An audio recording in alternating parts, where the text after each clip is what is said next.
everybody, welcome back. I don't think we need any introduction, do we? Hey, Dr. Bubbs, Dr. T. Good. Already done. Hamstrings.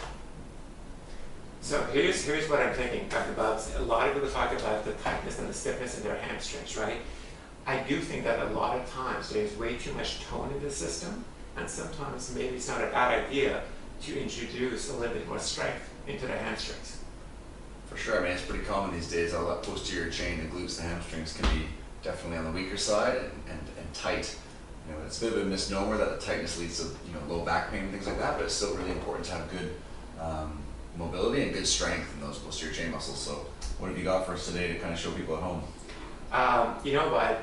We're lucky to have you, man. So since you're a guru when it comes to strength and conditioning, so why don't I show everyone a bend? So we'll have you, actually, we can get you to put this on your spine so people can have a look at home. You're going to hold this against your back, come up nice and tall for us. Okay. So you can see that's going to be touching with the base of his pelvis, his mid-back, and also and Dr. T's head.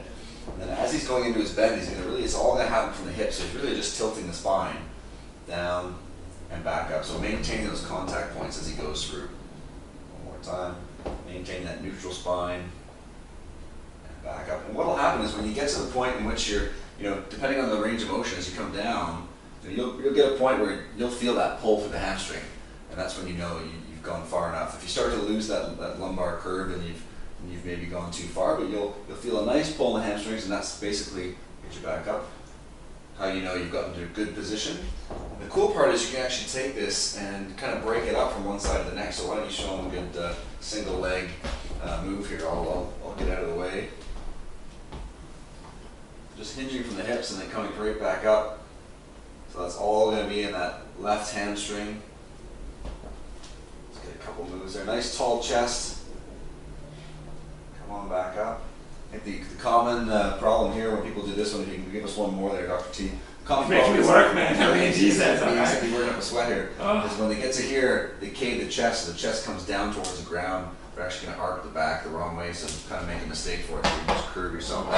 So they try to chase. Yeah. You can see even Dr. T just can't even do it wrong. So that's the thing. The chest wants to come down. You got to keep the shoulder blades back. It's the skinny jeans, man. It's the skinny jeans, man. Helping me out here. Back up. And cool. So you do that on each side and have a look and see how one side feels compared to the other. It's a great way. You can even use that at the start of workouts as a warm up, or you can use that, working sets and just increase the reps.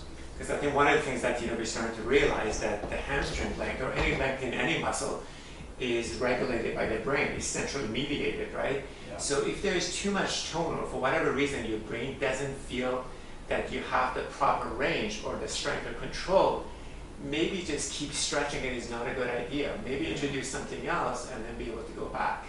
Yeah, it's amazing how when you get into a movement, it can then elicit that response that your brain says, okay, well now we can change, we can reset the normal length here. Whereas if you just try to hammer the stretch all the time, if your brain doesn't like that, you're gonna get limited bang for your buck there.